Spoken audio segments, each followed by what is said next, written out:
Me nua Kwadwodi Yata na ono so watu amane mi se osahene wosi enye yale bi kuma asefun no ebi ni ntihyewa na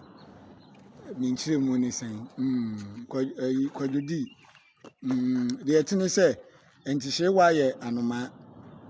na eda bi ntihyewa ye yale mu fa ncheme na asefun no mum no ya anoma ya ne bi mpubo no ma ne so ya susufun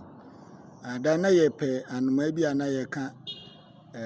anoma kukuni ebinim kura ka asefun ye bia nti ade no ma ba mienu bi ba na moji ba kutum me de na asefude wonye wono mame na ono no ne bobre no na no te se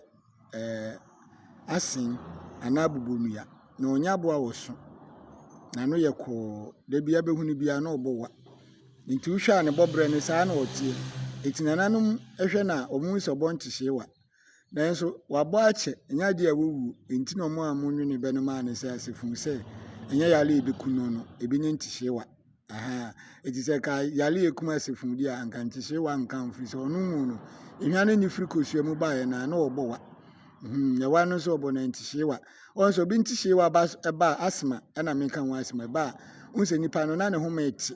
eti anoma na osiwo bi a na wo behave ne ye no se de otwe ti na him so no e ma na no hu se anoma we o yale ntihyewa nanso enya no ne bekuno nti me nua Kwadwodi wasema de ba no se ba nananu mu abu a me bebu ise enye yale bekuma asefun no ene ntihyewa no eno ani ntihyewa asefun no ya anoma na ntihyewa ya yale nti ye nati minya ne mfoni a me de be kire manya dia ene na ye mfa dia aka ne hye yitirim apia